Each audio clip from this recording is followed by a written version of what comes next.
Bismillahirrahmanirrahim. Assalamualaikum warahmatullahi wabarakatuh.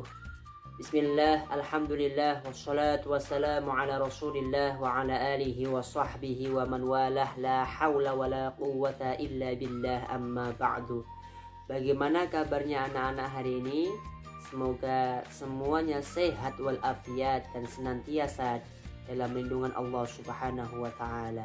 Sebelumnya, Pak Guru menghimbau kepada anak-anak sekalian, apabila kalian ingin melakukan aktivitas baik itu di dalam ruangan maupun di luar ruangan, terlebih dahulu jangan lupa mencuci tangannya dengan menggunakan sabun atau antiseptik.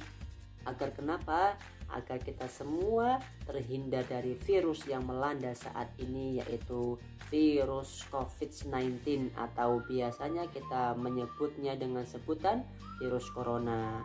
Dan apabila anak-anak sekalian ingin melakukan aktivitas keluar rumah, jangan lupa maskernya digunakan agar hal-hal yang negatif yang kita tidak inginkan terjadi pada kita.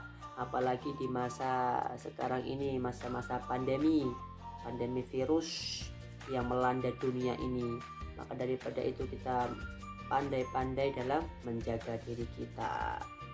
Oke anak-anakku sekalian, marilah kita membaca doa terlebih dahulu dengan niatan semoga Allah subhanahu wa ta'ala memberikan kita kelancaran, memberikan kita kemudahan saat belajar, dan mudah-mudahan ilmunya bisa bermanfaat di dini wa dunya hatta al-akhirah. Liridha'illahi ta'ala fi jami' amrina wa liqadda'i hajatina wa hajatikum ajma'in wa litakmil bala' min bala'id dunya wa min bala'il akhirah. Syai'ulana lahumul fatihah. A'udzu billahi minasyaitonir rajim. Bismillahirrahmanirrahim. Alhamdulillahi rabbil alamin arrahmanir rahim maliki yaumiddin. Iyyaka na'budu wa iyyaka nasta'in. Ihdinas siratal mustaqim. Siratal ladzina an'amta 'alaihim ghairil maghdubi 'alaihim waladdallin. Amin. Baik anak-anakku yang Pak Guru banggakan, pada kesempatan pagi hari ini kita akan belajar SKI Sejarah Kebudayaan Islam. Sebelum kita memasuki pelajaran berikutnya, alangkah baiknya kita mengulas materi yang telah kita pelajari kemarin atau minggu lalu agar kita memiliki pemikiran yang fresh mengenai materi yang telah diberikan minggu lalu. Anak-anak bisa dibuka halamannya di dalam bukunya itu di halaman 1, di halaman 2 mengenai dakwah Nabi Muhammad SAW di awal atau di masa awalnya, ya. Nah, di situ bahwasanya kita ketahui ada sebuah hadis yang berbunyi innama bu'ithu liutammima makarimal akhlaq. Allah Subhanahu wa taala mengutus Nabi Muhammad SAW untuk menyempurnakan akhlak dan perilaku manusia yang pada saat itu adalah buruk, akhlaknya buruk, akhlaknya bobrok, dan disebut juga pada zaman itu adalah zaman jahiliyah, zaman kebodohan, zaman kebobrokan. Bukan pemikiran mereka yang bodoh, mereka pintar-pintar, melainkan akhlak mereka dan perilaku mereka yang bodoh, yang bobrok, karena membuat sebuah patung dan mereka menyembah patung tersebut dijadikan sebagai Tuhan. Ini adalah suatu perilaku yang telah melenceng. Bahwasanya kita ketahui Allah Subhanahu wa ta'ala adalah Tuhan kita yang menciptakan semua yang ada di dunia ini, baik itu manusia, hewan, dan tumbuhan, dan maupun alam. Ini semua ciptaan Allah Subhanahu wa ta'ala. Maka daripada itu, kita sebagai ciptaan Allah Subhanahu wa ta'ala memiliki tugas beribadah, menyembah Allah Subhanahu wa ta'ala dengan cara apa? sholat 5 waktu. Karena sesungguhnya wa ma khalaqnal jinna wal insa illa liya'budun. Allah menciptakan manusia, jin hanyalah beribadah kepada Allah Subhanahu wa taala. Maka daripada itu Nabi Muhammad SAW diutus oleh Allah untuk menyempurnakan akhlak yang telah melenceng tersebut. Dan Nabi Muhammad SAW melakukan dakwah yang artinya mengajak seseorang kepada hal kebaikan. Dalam hal ini adalah untuk menyeru menyembah Allah Subhanahu wa taala, kembali ke caranya benar. Nabi Muhammad SAW ketika berdakwah, yang pertama adalah cara sembunyi-sembunyi. Yang pertama kali dilakukan di rumah sahabat Arkam bin Abi Arkam. Nabi Muhammad SAW berdakwah kepada sahabat, berdakwah kepada keluarga ya yang mengenal Nabi Muhammad SAW. Dan harus diingat, orang-orang yang pertama masuk Islam dikatakan as-sabiqunal awwalun, yaitu orang-orang yang pertama masuk Islam. Ya, ini harus diingat. Ya, yang pertama dari golongan keluarga adalah istri dari Nabi Muhammad SAW, yaitu Khadijah, dan dari sahabat adalah Abu Bakar dan sahabat lainnya. Ini harus dipahami dan harus diingat.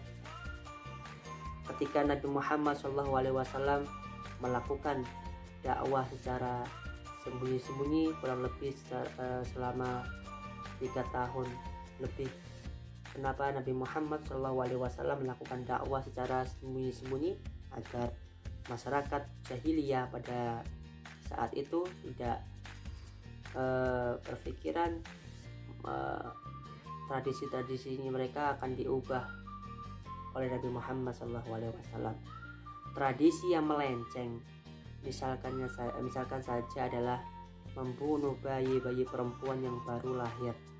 Mereka beranggapan bahwasanya apabila mereka memiliki bayi perempuan tidak bisa diajak perang, karena masyarakat zaman jahiliyah memiliki tradisi berperang untuk merebutkan suatu wilayah.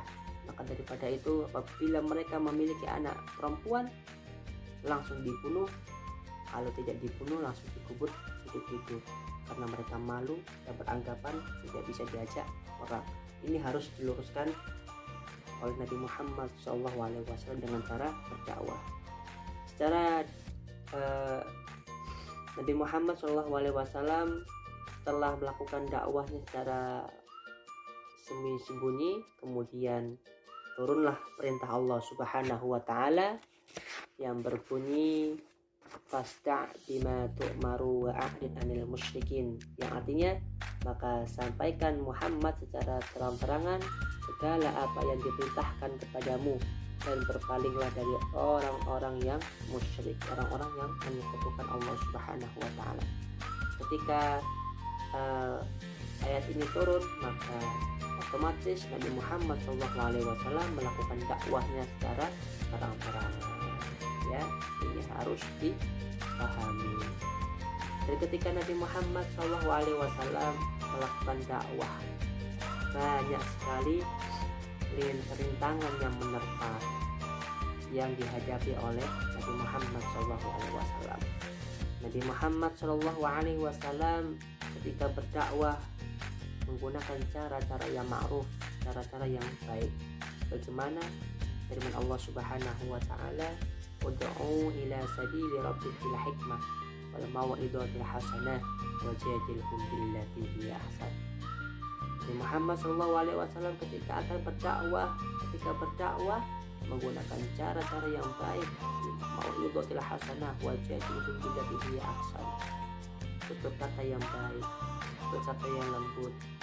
Apabila tidak ingin mengikuti Nabi Muhammad SAW, Nabi Muhammad menggunakan cara yang halus, tidak dengan cara kekerasan. Ini harus kita contoh dari perilaku Nabi Muhammad SAW.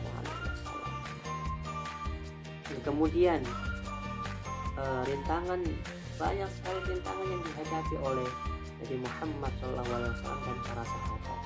Di situ kalian bisa baca tambahan dari Nabi Muhammad SAW dan para sahabatnya. Ketika anak-anak sudah membaca semua, sudah selesai, maka anak-anak bisa membuka di halaman 18.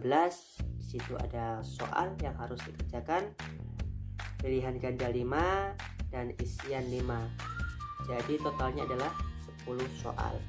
Jika kalian sudah selesai mengerjakannya, bisa difoto dan dikirimkan via WA pribadi yang telah ada nomornya Pak Guru di WA itu, di WA grup bisa dikirim.